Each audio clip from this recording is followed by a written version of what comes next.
Бүгін араб тіліне 24-ші сабақия. Біз at-ta'aruf, яғни танысудамыз әлі. Ташарруфна бика, аш-шарафу лана, яғни барлығы танысқаныма қуаныштымын деген мағынаны білдіреді. Ахлан ва сахлан, қош келдіңіз деген. Ахлан бика тоже сондай, яғни қош көрдік деген сияқты. Иля лиқо, кездескенше. Мa'ас-салама, амандықпен, я. Фи аманилля, Аллаға аманат деген. Фурсатун тойба, фурсатун саида деген. Фурсатун тойба жақсы мүмкіндік, я. Фурсатун саида бақытты мүмкіндік деген.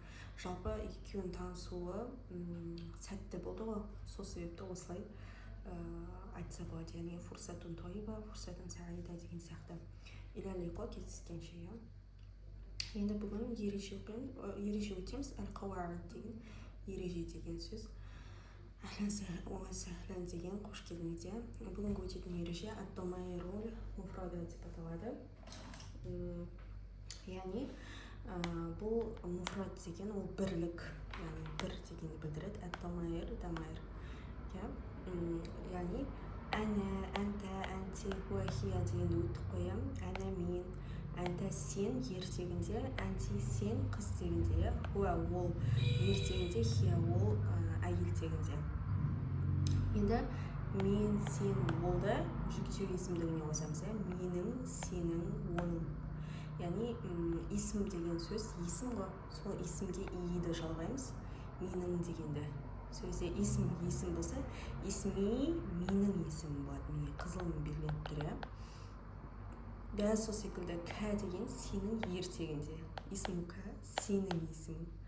Исму ки, сенің есімің әйел тегінде. Исму ху, оның есімі ертегінде. Исму ха, оның есімі әйел тегінде тұр. Дәл сол секілді. Әна хали, яғни әна мен, хали менің халім. Әнта сен, енді сенге қалай болады? Халука болады, сенің халің. Дәл сол секілді мына бос орындарды толтырып қоясыз. Халуки болса, мына жерде әнти болады. Хуа халуху, хия халуха болады. Енді мына жерде хуа мұрат деді, ол мұрат. Енді осыны мен оның есімі мұрат деп айналдыруым керек қой. Сөзде хуа ол ху болып кетеді. Сөзде исмуху мұрат болады. Әна Зайнаб, исми Зайнаб. Әнта Хасан, исмука болады. Әнта де исмука Хасан.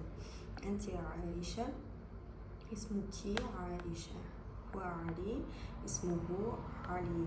Хия Салма, исмуха Салма.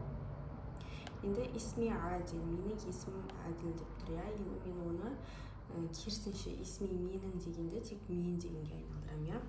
Әна Адил. Исмуху Салим, хуа Салим. Исмука Махмуд, әнта Махмуд. Исмуха Солиха,